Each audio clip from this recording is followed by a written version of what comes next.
That was probably the best episode we've done for, I can't remember how long, Graham. It was so much fun today. We had some cracking episodes. I had tears rolling down my face, and I know CJ said that he was laughing so much, and I was just laughing.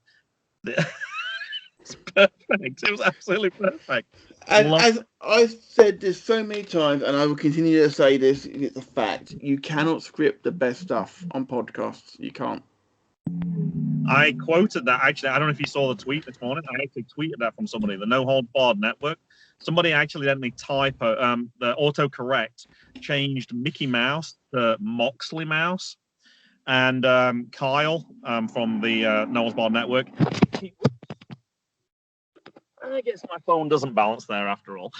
He started doing Mickey Mouse's voice, and Tiffany just absolutely lost it. It was hilarious. And then just as she started to compose herself, he started doing Mickey Mouse voice again. And yeah, things like that you can't script. And I can't remember off the top of my head, Matt, and I know you're going to tell me instantly, from WrestleMania weekend, as we're driving around, and I mixed up a wrestler and a Batman actor. Heath Slater and Heath Ledger.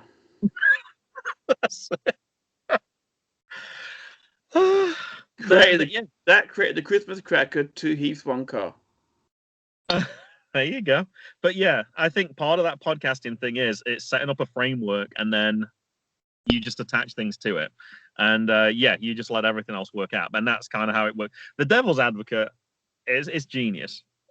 So I really do enjoy doing those, and I feel kind of bad at the same time because I know the guests are not as familiar with them, and it can put them on the spot a little bit. But yeah, I didn't even think of going for North Carolina. That was beautiful, Matt.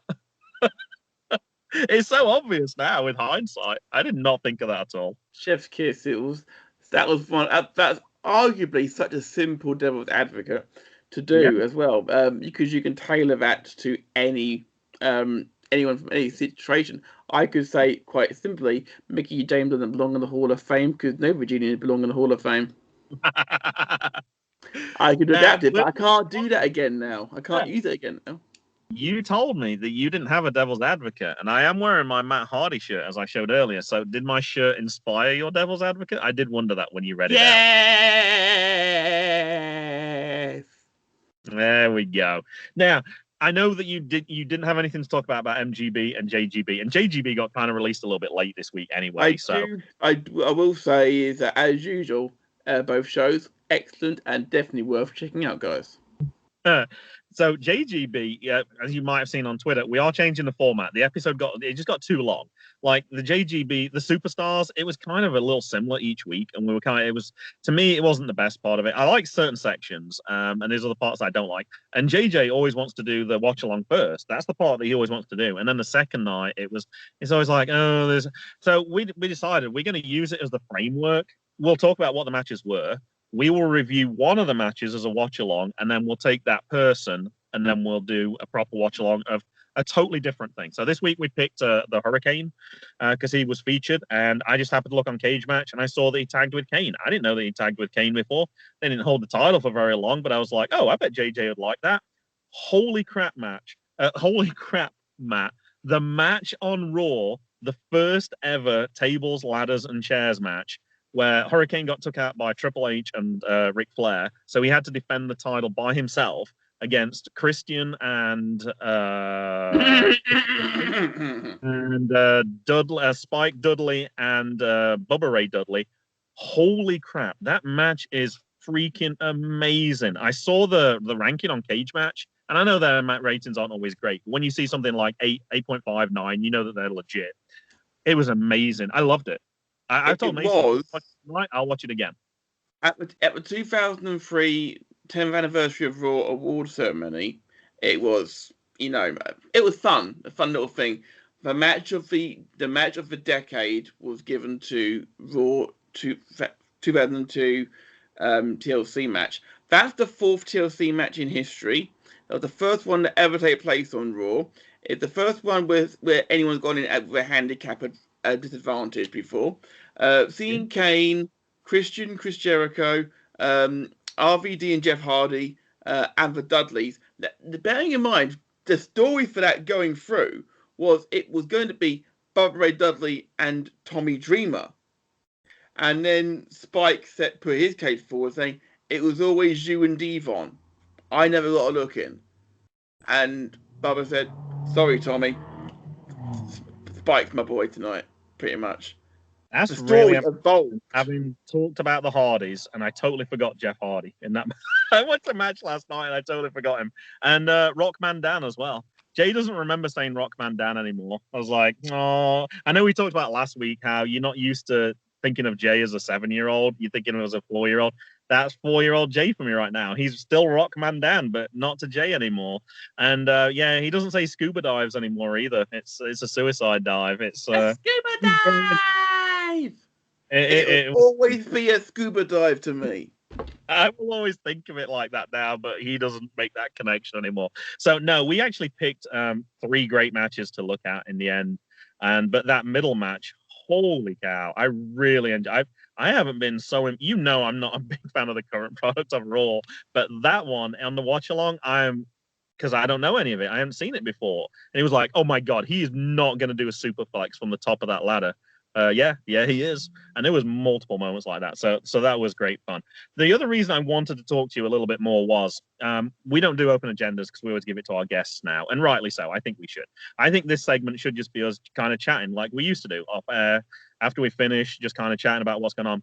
Today, as we're recording, this is the one I posted it on Facebook, so I know you already saw it. This was the 1-year anniversary of when things started to get serious in Virginia. As in, they announced that, hey, look, if you don't want to send your kids into school, if you don't feel it's safe, don't send them in. And my first period class, which was supposed to be 25 people, I think was 6. And then I think during the course of the lesson, 2 of those people got removed. I think basically the kids were texting home and saying, look, nobody's here.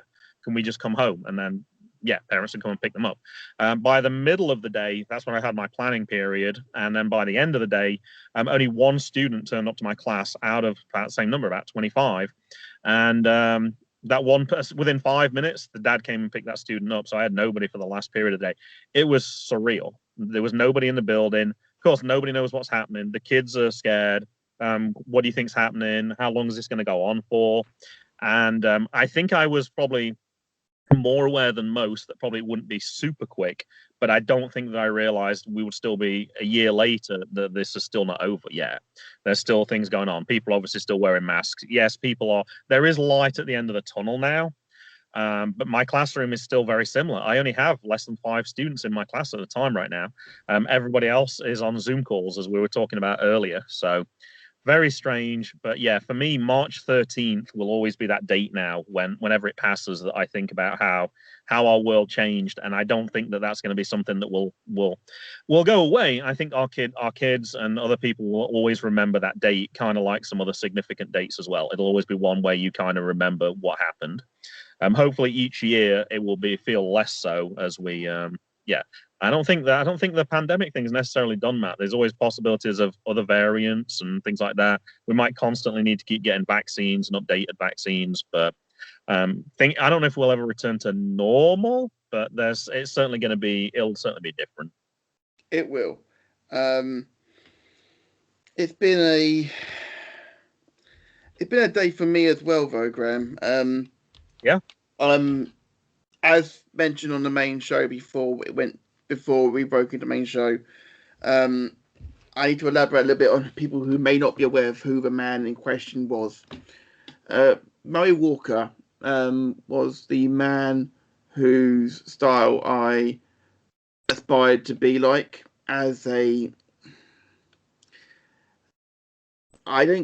I loosely call myself a journalist nowadays because of my media credentials I've got through gaming. I loosely call myself that.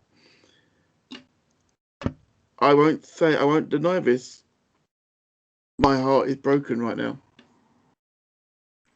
Yeah. Murray Walker was 97, which is a fantastic age. No question about that. Quite simply, it's the quote I'm going to read this quote from Damon Hill, who was a 96 Formula 1 world champion. Murray has been with me for my whole life. I don't think anybody thought this day would come, but sadly it has. I got emotional when I heard Nicholas Parsons had passed away because between Mo Walker and Nicholas Parsons, I used them as my example of how to be on the microphone. Right the way down to the fact that the new microphone I've got, I can actually hold like Mo Walker and talk like he used to do. Because if it was good enough for Murray, it's good enough for me. He made mistakes all the time, wonderful mistakes. Um, I'm not going to bore you with all of them because I could be here until next Christmas 2022 with all of them. But one of the best ones he ever did was the car in front is completely unique, apart from the car behind, which is exactly the same. Um, there's a collection of amazing ones that are out there. Um, Guys, seek him out if you get a chance to on YouTube. I think I already shared my one of the episodes where Nigel Mansell's got a bump and he asks Nigel where it is, and then he shows him and he tries to point to it and actually just pokes him in the head. And Pokes him right in the bruise, yeah. It's right in the bruise. Oh, I'm so sorry. Yeah, no, just one of the legends, obviously, of the sport. I think for everybody, he was kind of like a surrogate granddad. Like you could see that kind of characteristic in him. Not a mean bone in his body. Loved the sport. When he made those mistakes, it just made it all the more real. It made you feel a little bit more like him. He embraced those mistakes. It was just fun. It was a fun mistake. There was never any meanness in anything he did, and that's why obviously people warmed to him. And that's why I try and because I know that even as prepared as I can be, my Walker was always prepared. He had special glasses made with the reading part at the top of his glasses, so he can glance up at his notes, which are pinned to the wall, so he didn't have to actually lift his head up. He could just flick his eyes up at them. That's prepared. Just like you, Greg. You prepared for every episode. You do as best you can be. I'm also prepared when I do that sort of stuff, but when I mess up and I make a mistake, it is usually so hilarious because you've pointed out to me many times. I mean, the show we just did, for example, with CJ, it was so much fun. It's just what I needed today, and sometimes the best stuff you can't prepare for, as we've said already. May Walker, there'll never be another like him. Never. Sorry. The other one, on a similar vein, I know as much as you love Murray Walker, the one who, and I'm not a big golf fanatic, but I used to watch it when I was certainly younger. Peter Allis. Yeah. That was one for me who just told a great story, had a very distinct voice, was very well prepared, was somebody who was always engaging to listen to. And another one, and I think that's the part I've realized as we're kind of growing up, Matt, that's kind of what happens. The people who you grow up listening to, and just because that age difference, once they move on to that age, they're going to pass away, and it's kind of tough. It's one of the harder things to deal with recently.